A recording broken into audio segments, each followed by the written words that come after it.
विद्यार्थियों, सादर नमस्कार।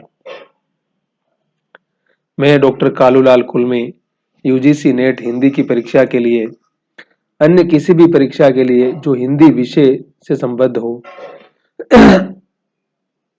समझने के लिए मेरे चैनल पर आइए। लाइक कीजिए, सब्सक्राइब करना है, शेयर करना है, कमेंट करना है और बेल आइकन जरूर दबाना है और वीडियो पूरा देखिएगा, आपको जरूर लाभ मिलेगा।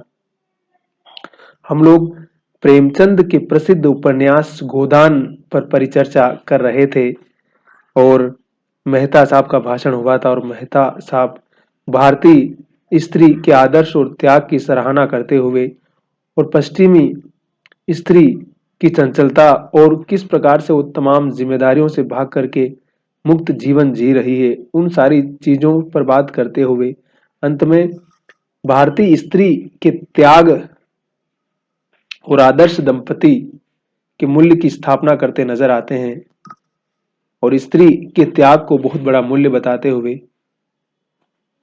परिवार समाज का आधार बताते हुए तमाम आधुनिक स्त्रियों की असहमति को स्वीकार करते हुए अपना भाषण पूरा करते हैं। इस एपिसोड में हम इस पर बातचीत करेंगे कि आपको ध्यान होगा कि जब गोबर जूनिया से विवाह कर लेता है या कह सकते हैं कि वो गर्भवती हो जाती है तो घर आ जाती है फिर होरी के। उसके बाद पंचों को पता चलता है तो पंच उसको गांव से बाहर कर देते हैं और 200 रुपए का दंड करते हैं।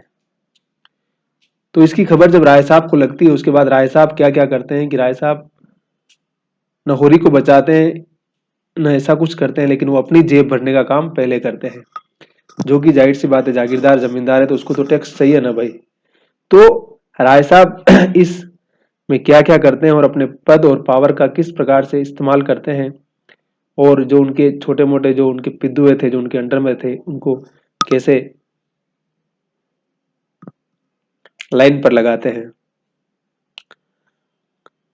राय साहब को खबर मिली कि इलाके में एक वारदात हो गई है और होरी से गांव के पंचों ने जुर्माना वसूल किया है, तो फौरन नौखेराम को बुलाकर जवाब तलब किया।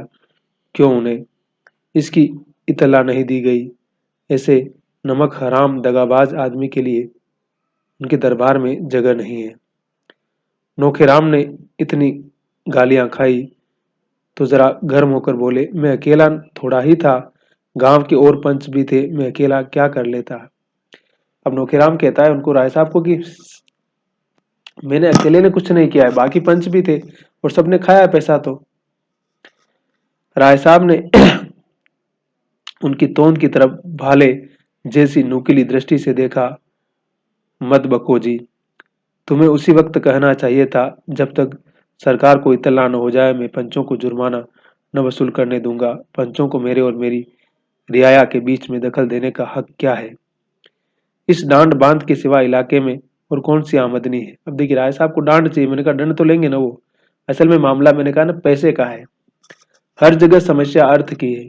मेहता साहब भले बड़ी बड़ी आदर्श की बातें कर रहे हैं और सच में मेहता साहब 1,000 रुपये महीना तनख्वाह पाते हैं, कॉलेज में प्रोफेसर हैं वो दर्शन शास्त्र के, इसलिए बड़ी बड़ी ज्ञान की बातें करते हैं।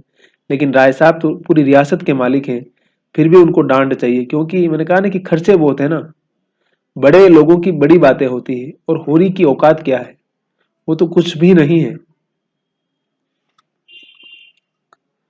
वसूली सरकार के घर गई, बकाया असामियों ने दबा लिया।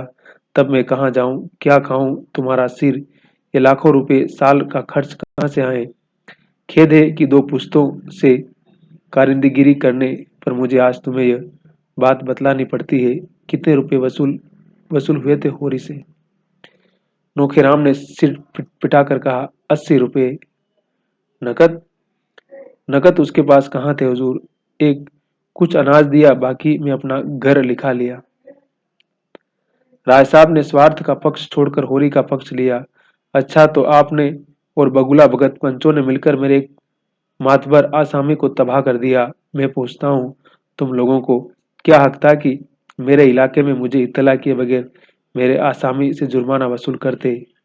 इसी बात पर अगर मैं चाहूं तो आपको उस जालिए पटवारी और उस धूर्त पंडित को 7-7 साल के लिए जेल भिजवा सकता हूँ। आपने समझ लिया है कि आप ही इलाके के बादशाह हैं। मैं कह देता हूँ, आज शाम तक जुर्माने की पूरी रकम मेरे पास पहुंच जाए, वरना बुरा होगा। मैं एक एक से चक्की पिसवा कर छोड़ूंगा। जाइए, हाँ, होरी को और उसके लड़के को मेरे पास भेज दीजिएगा। नौखेराम ने दबी जबान से कहा, उसका लड़का तो गांव छोड़कर भाग गया। जिस रात को वह वारदात हुई उसी रात को भागा। राय साहब ने रोष से कहा, झूठ मत बोलो, तुम्हें मालूम है झूठ से मेरे बदन में आग लग जाती है। मैंने आज तक आज तक कभी नहीं सुना कि कोई युवक अपनी प्रेमिका को उसके घर मिलाकर फिर खुद भाग जाए। अगर उससे भागना ही होता तो वो उस लड़की को लाता क्यों? तुम लोगों की इसमें भी जरूर कोई शरारत है। तुम गंगा में डूबकर भी अपनी सफाई दो तो मानने का नहीं। तुम लोगों ने अपने समाज की प्यारी मर्यादा की रक्षा के लिए उसे धमकाया होगा। बेचारा भाग न जाता तो क्या करता? राय साहब उसको कह रहे हैं कि तुम लोगों ने कुछ न कुछ चाल चली होगी, सब कुछ है। नौखेराम इस प्रतिवाद न कर सके। मालिक जो कुछ कहे वह ठीक है। वह यह भी न कर सके कि आप खुद चलकर झूठ सच की जांच कर ले। बड़े आदमियों का क्रोध पूरा समर्पण चाहता है, अपने खिलाफ एक शब्द भी नहीं सुन सकता। वो जानता था कि जो बड़े लोग होते हैं वो अपने अधीन लोगों की कोई बात सुनने के लिए कभी राजी नहीं होते हैं। वो पूरी तरह से समर्पण चाहते हैं। पंचों ने राय साहब का फैसला सुना तो नशा हिरण हो गया। हिरण हो गया नहीं, जो बड़े फबकिया कस रहे थे ना, सब कुछ भूल गए बेचारे कि हमारा राज चलता है, किसी का राज चलता है। अनाज तो अभी तक ज्यों का त्यों पड़ा था, पर रुपए तो कब के गायब हो गए। होरी का मकान रेहन लिखा गया, पर उस मकान को देहात में कौन पूछता था? जैसे हिंदू स्त्री पति के साथ घर की स्वामिनी है और पति त्याग दे तो वो कहीं की नहीं है। देखिए, हिंदू धर्म की पूरी मान्यता को बता रहे हैं कि अगर वो स्त्री अपने पति के साथ है तो उसकी बहुत कीमत है, लेकिन अगर वो पति उसको त्याग देता है तो उसकी कोई कीमत नहीं है, उसका कोई आत्मसम्मान नहीं है, वो कहीं की नहीं है। उस पीड़ा बोध को भी बता रहे हैं। हिंदू धर्म की तमाम विडंबनाएं भी प्रेमचंद बार बार अपने उपन्यास में रेखांकित करते हैं।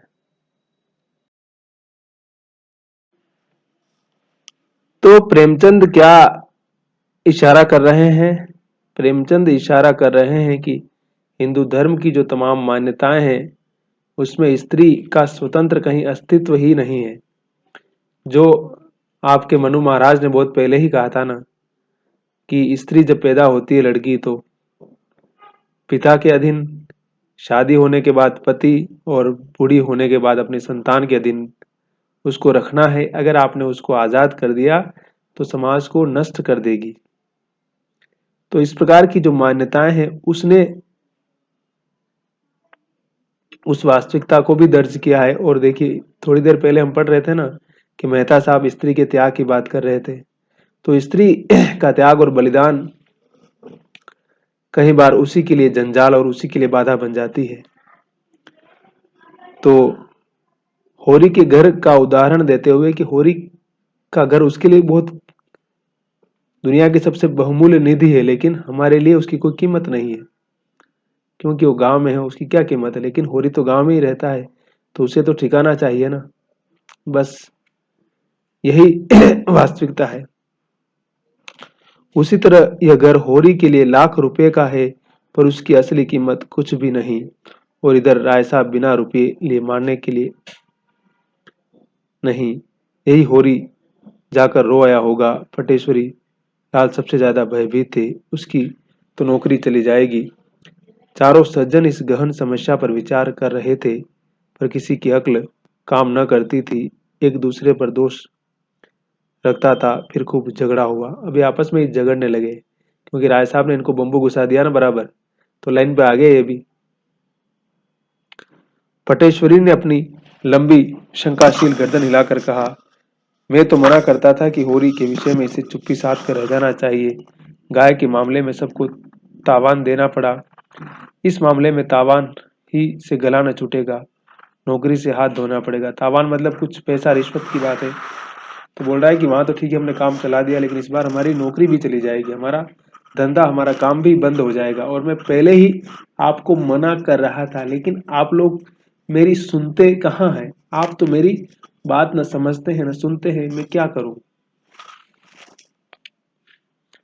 मगर तुम लोगों को रुपये की पड़ी थी, निकालो 20-20 रुपये, अब भी कुशल है। कहीं राय साहब ने रपट कर दी तो सब के सब जने बांधे जाएंगे, सब जेल में चले जाएंगे। दातादी ने ब्रह्म तेज दिखाकर कहा, मेरे पास 20 रुपये की जगह 20 पैसे भी नहीं है। ब्राह्मणों को भोज दिया गया, होम हुआ, क्या इसमें खर्च ही न हुआ। राय साहब की हिम्मत है कि मुझे जेल में ले जाएं। ब्राह्मण बनकर घर मिटा दूंगा, ब्राह्मण बनकर घर का घर मिटा दूंगा। अभी उन्हें किसी ब्राह्मण से पाला नहीं पड़ा। देखिए ब्राह्मण, पंडित जी क्या है, पंडित जी अपना खोप दिखा रहे हैं, बोल रहे मैं ब्राह्मण हूँ और श्राप दे दूंगा, मेरे को जानते नहीं अभी, मैं राय साहब का पूरा साम्राज्य खत्म कर दूंगा। देखिए मतलब ये जो मूर्खता का जो आत्मविश्वास होता है कितना खतरनाक होता है ना। और जिस ब्राह्मणवाद की हम बार बार बात करते हैं, जिस शास्त्र सम्मत जड़ता की हम आलोचना करते हैं, वो यही जड़ता है और यही मूर्खता है। जो अपने आप को कहते हैं ना कि हर तरह का अधिकार तो उसको चाहिए, लेकिन कर्तव्य के नाम पर कुछ भी करने को राजी नहीं है। आपको पता होगा ना कि शिवाजी का राज तिलक करने से उन सो कॉल्ड पंडितों ने मना कर दिया था, बोला कि ये शूद्र, हम इसका राज तिलक नहीं कर सकते हैं और शूद्र राजा नहीं बन सकता है। तो बाद में कहा जाता है कि बनारस से किसी दूसरे पंडित को बुलाया गया। तो कहीं न कहीं जो ज्ञान और सत्ता की जब बात करते हैं तो उसके गठजोड़ को भी हम इससे समझ सकते हैं। वो अवान्तर विषय है, हम उस पर कभी बाद में अलग से बातचीत करेंगे, लेकिन यह प्रसंग आया था इसलिए बता रहा था कि पंडित किस प्रकार से अपना चमत्कार दिखा रहा है। तो बोल रहा है कि मुझसे रुपए लेंगे, राय साहब उनकी इतनी हिम्मत। जिंगुरी ने भी कुछ इसी आशय के शब्द कहे, वह राय साहब के नौकर नहीं है। उन्होंने होरी को मारा नहीं, पीटा नहीं, कोई दबाव नहीं डाला। होरी अगर प्रायश्चित करना चाहता था तो उन्होंने इसका अवसर दिया, इसके लिए कोई उन पर अपराध नहीं लग सकता। मगर नोखेराम की गर्दन इतनी आसानी से न छूट सकती थी। यहाँ मजे से बैठे राज करते थे।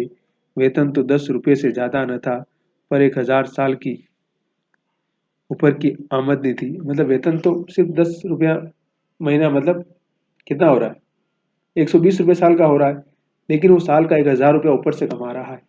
सोचिए रिश्वत कितनी चल रही है, मतलब ऊपर की आमदनी।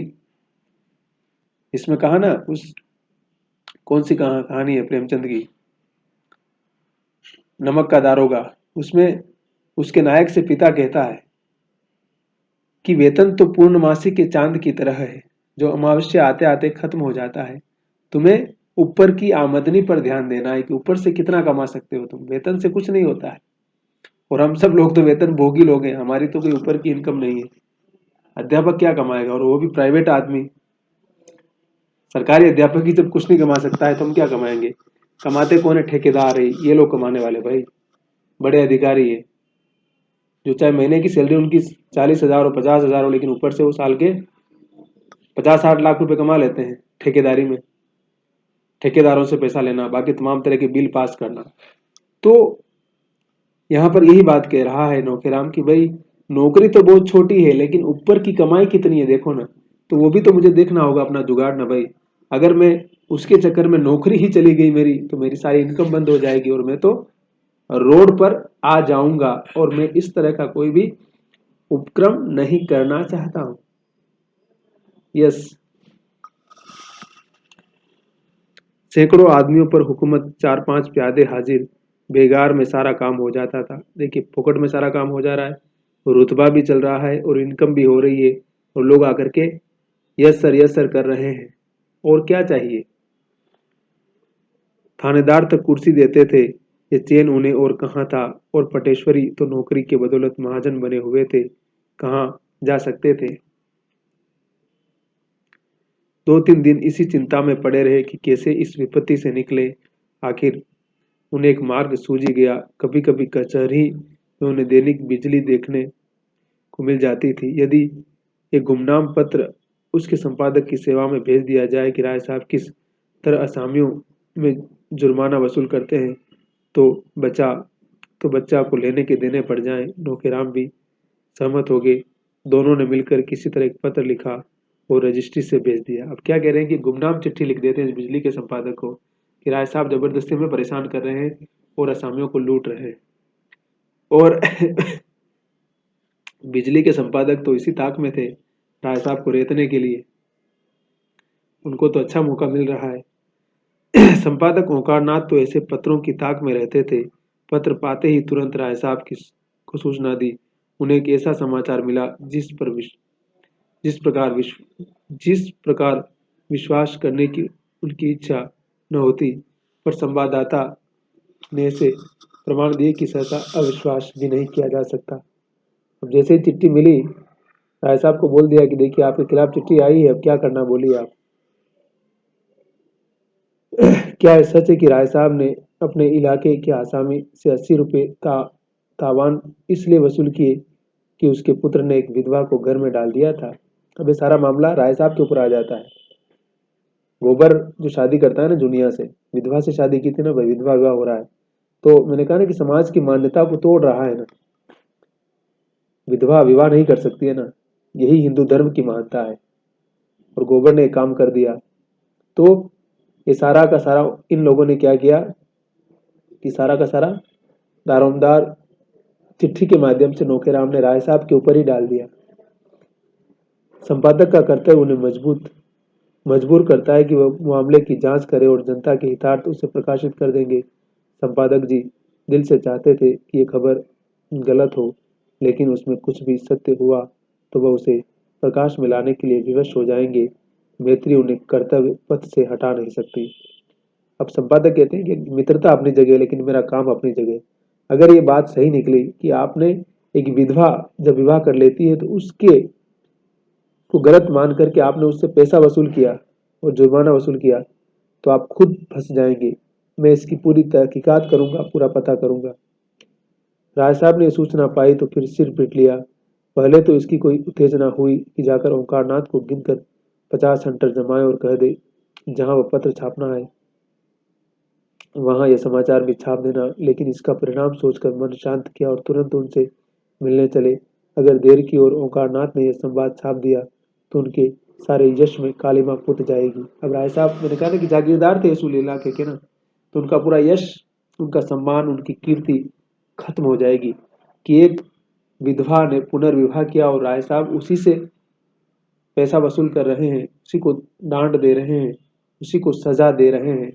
तो राय साहब की जो शान है, जो महानता का जो उनका पूरा चेहरा है, उनकी जो छवि है वो धूमिल हो जाएगी। ओंकारनाथ शेर करके लौटे थे और आज के पत्र के लिए संपादकीय लेख लिखने की चिंता में बैठे हुए थे। मन पक्षी की भांति उड़ा उड़ा फिरता था। उनकी धर्म पत्नी ने रात में उन्हें कुछ ऐसी बातें कह डाली थी जो अभी तक कांटों की तरह चुभ रही थी। उन्हें कोई दरिद्र कह ले, अभागा कह ले, बुद्धू कह ले, वह जरा भी बुरा न मानते थे, लेकिन यह कहना कि उनमें पुरुषत्व नहीं है ये उनके लिए असहाय था, है ना। संपादक बोल रहे कि मेरी पत्नी ने इस प्रकार की बातें कही, मुझे गरीब कह लो, भिखारी कह लो, सब बर्दाश्त कर लूंगा, लेकिन मुझे नामर्द कह दिया तो ये मेरे लिए बहुत मुश्किल बात हो जाएगी। तो सारी चीजें उनको परेशान कर रही थी, तो वो कुछ विचार कर रहे थे।